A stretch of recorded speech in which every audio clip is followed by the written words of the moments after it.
Okay, isa po sa pinakadahilan why Jesus will rapture His church.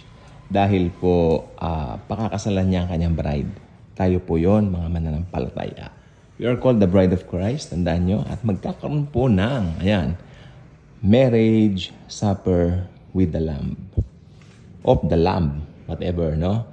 At ito po ay magaganap po sa kalangitan. Napakasayang salo-salo. Literal na salo-salo po ito. Some modern Bible scholars believe ito po ay modern na salo-salo. Tandaan nyo, bilang glorified body, nakakakain pa rin po tayo. Okay, naalala nyo si Jesus, naghanap siya ng food nung siya po ay nag-resurrect. May pagkain ba diyan? Sabi niya. Binigyan nila siya. Mga disciples gave him something to eat at kumain siya sa kanilang harapan. O another example, hindi pa kayo kumbinsido. Nung, di ba, nakita nila si Jesus, nandoon na nagpapainit na ng baga, no? Para mag-ihaw sila ng mga isda. Nung tinanong niya si Pedro ng 3 beses, "Do you love me, Peter?" Di ba? They were eating that time. They were eating.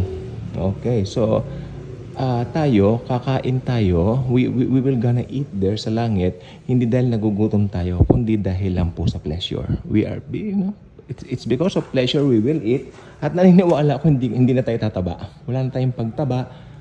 Nung katawan natin, kung balingkinita ng katawan mo, it will remain like that. I mean you, being you, the glorified body you, no? So maganda. It's a very exciting anong tawag dito? It's a very exciting matter na isipin natin ngayon in advance, lalo na kung talagang maraming mangyayari kung talagang babasahin mo ang Book of Revelation. Okay? Yung iba na naman kontra, wag gawing literal. No, may mga literal po talaga dito. At itong marriage supper of the Lamb, literal po yan mangyayari. Isang masayang salo-salo ng mga mananampalataya. Jesus will be there. Magiging very happy siya na tayo ay magkaroon ng magandang salo-salo. Naalala po ninyo sa Bible, sabi niya, hindi na ako iinom ng alak. Okay? O ng sarong ito, sa sarong ito, hindi na ako iinom muli ng alak hanggang uminom ako nito doon sa kaharian ng langit. Ibig sabihin, ito na po yun. Yes, at ang Panginoon pa nagsabi, tuto pa rin niya. So simula noon, hindi siya uminom ng alak, iinom siya, magkasalo na po niya tayo.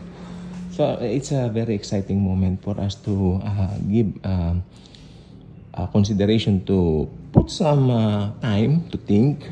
Wala naman kayo masyadong ginagawa. Time to comprehend what will happen in the future. Lalo na pagkaganda-ganda po ng mga pangako ng Biblia, especially sa mga mananampalataya na there will come a time that we will be raptured. So, umpisa na po kasi yung rapture, then tuloy-tuloy na po yun. Pag na-rapture po tayo, diretso tayo ng langit eh. Habang dito po, 7 taon ng paghihirap, tribulation and great tribulation. Sorry po. So doon pa lang po in-spare na po tayo. Isang napakagandang katotohanan na the Lord Jesus really loves us. His bride, His church, His believers. Okay? So, hindi natin dapat pagdudahan yung katotohanan na yan. Dahil ang Biblia po, pag sinabi po ng Biblia na ganun, mangyayari pong talaga. Okay, at ang mga mananampalataya po, all together with our new, of course, bodies, glorified bodies, sama-sama tayo, salo-salo together. Yun lang po, bye-bye.